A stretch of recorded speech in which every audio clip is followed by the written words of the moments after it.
There's no feeling more discouraging than starting over, and that's what you're about to experience if you keep playing this game.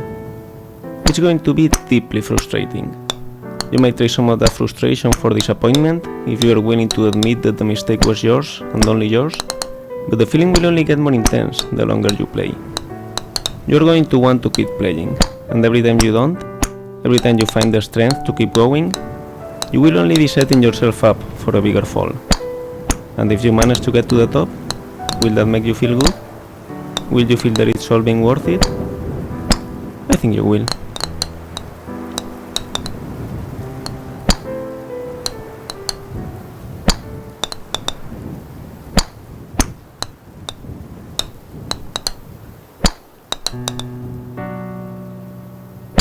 Feel free to stop playing whenever you want. Your progress will be saved automatically. Your dose of progress too.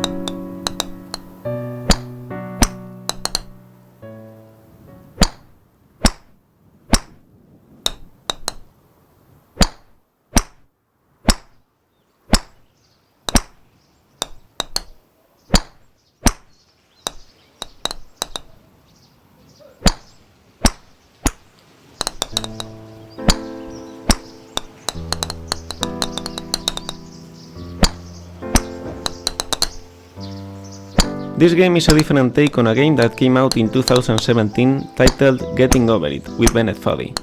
The author of that game, Bennett Foddy, was an Australian designer known at the time as the father of intentionally bad controls.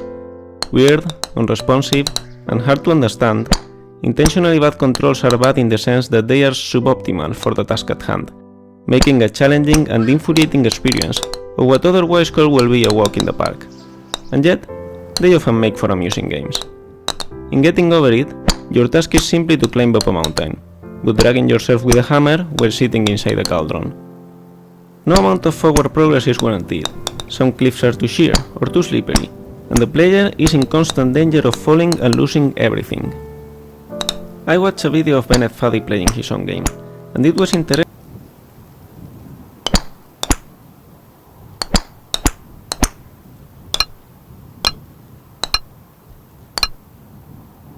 to see how erratically he approached his own challenges. He knew it was possible to overcome them, and he knew the movements he needed to execute. So he will make an attempt, but he will fail, without a clear reason why. So he will try again, exactly the same movements he attempted the first time. And he will repeat this process until, eventually, it actually worked, giving the impression that the challenge was more about perseverance and luck than precision.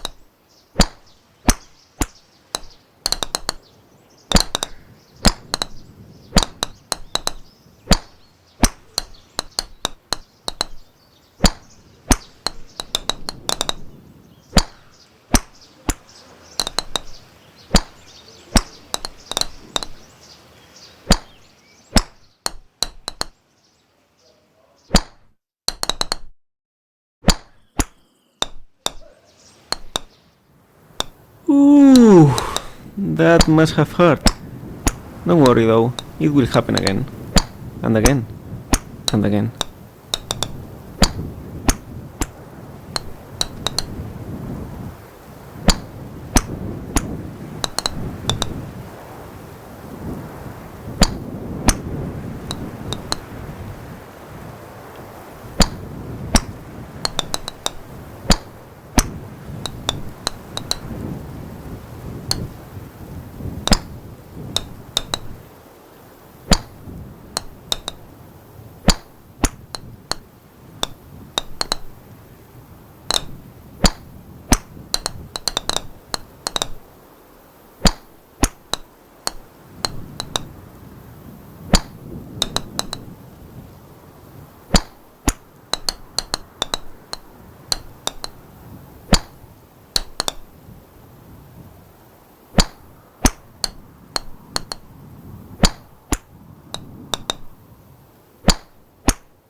In Getting Over It, Bennett Foddy claims that frustration is essential to the act of climbing, but I disagree. Frustration might be essential to having a real challenge, an obstacle that you are not guaranteed to be able to overcome, but the act of climbing itself can be enjoyable. Climbing in Getting Over It is not frustrating because you can easily fall down and lose all your progress, but because controlling the main character is infuriating. Of course, falling and losing all your progress is also frustrating, but the worst part is not that you have to climb it all over again, it's that you have to fight with the controls while doing so. This game is pretty much like Getting Over It. You need to climb up a wall made of pre-made assets, while the game creator talks to you about the game itself. And the point of the game is built around the fact that it's a very hard challenge and you can easily lose all your progress at any time. The main difference, what makes this game more than just a clone of the original, is its controls. Not only because hitting a ball is quite different from pulling yourself with a hammer, but because it's easy and intuitive to control. You hit the ball with a certain force at a certain angle, and that's it. The difficulty lies in calculating what force and what angle you should apply to the ball. And it's not infuriating because you feel in control. If the ball doesn't land where you wanted, you know it's because you did the wrong calculations, and you feel that you can do it better if you try again. This is a game in which you can experience the challenge of climbing an enchanting mountain without infuriating controls being part of that challenge. But that's not the reason why I made this game. It's only why I thought it was worth finishing.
Focusing on the destination